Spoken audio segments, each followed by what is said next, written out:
Here's a really good one. Rolf Dengen. The only factor that predicted a positive emotional outcome from casual sex was being a man. Now, you have heard the red pill. Myron said this before. This is where this comes from. And I'm sick to death of people trying to conflate. Well, what's the double standard? Men can go fuck other women and women can't. And casual sex this and casual sex that.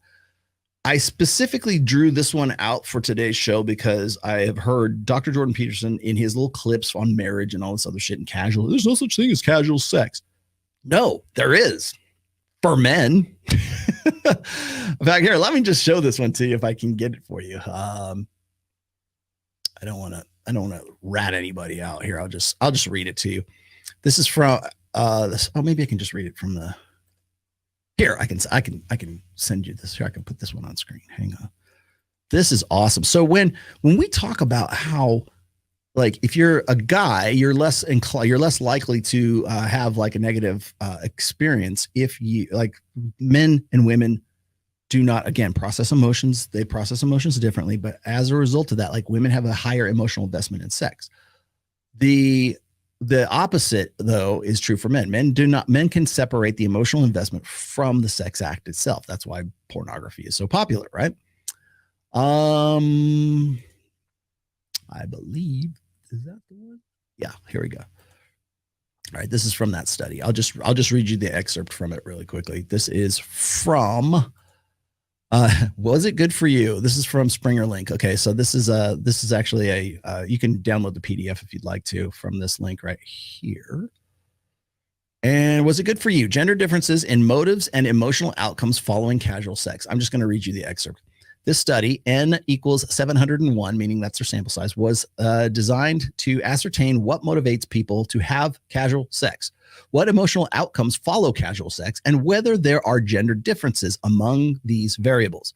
People who engage in sex to regulate negative emotions are likely to experience negative emotional outcomes. Women reported significantly more negative emotional outcomes than men, including loneliness, unhappiness, rejection, regret, general negative feelings, and a perception of negative judgment from others. Okay, the walk of shame. Conversely, men reported greater sexual satisfaction, happiness, self-confidence, contentment, and mood improvement after casual sex. No predictors, apart from being a man, were found for positive emotional outcome. It is important to note that this finding is consistent with research from an evolutionary perspective, which suggests that women experience more regret than men because short-term sexual relationships are considered less advantageous for women's reproductive success because they have a higher cost, right? And conversely, advantageous for men's reproductive successes, or for reproductive success, means ejaculate and evacuate, hit it and quit it. The red pill's been talking about this forever, but you don't want to listen. So where do they get this crazy idea from? However, the item that loaded on the same factor as all of these items was concern about being negatively judged by others, which supports the sexual double standard from a social psychological perspective. There you have it. So let me kill that one out of there and come back to you. That's why we say the emotional impact for women when it comes to sex, casual sex particularly, is different for men than it is for women. Men can separate themselves from the emotional investment of the sex act. Women have an investment in that because the possibility of them getting pregnant is always there. They always focus on that side. Well, men must be more responsible because they shouldn't have casual sex because women will feel negatively about it. Blah, blah, blah, blah, blah. It's your responsibility to give women a better life. Not today, it ain't. Not after the sexual revolution and not after gynocentrism, it ain't. And more guys are following along with that. So you could say, well, if men were better men, then women would be better women. No, not now, because women want to get theirs. They want the paradox of choice, or the paradox of having options, until they get to be 29 to 33, and then they go, where's my man?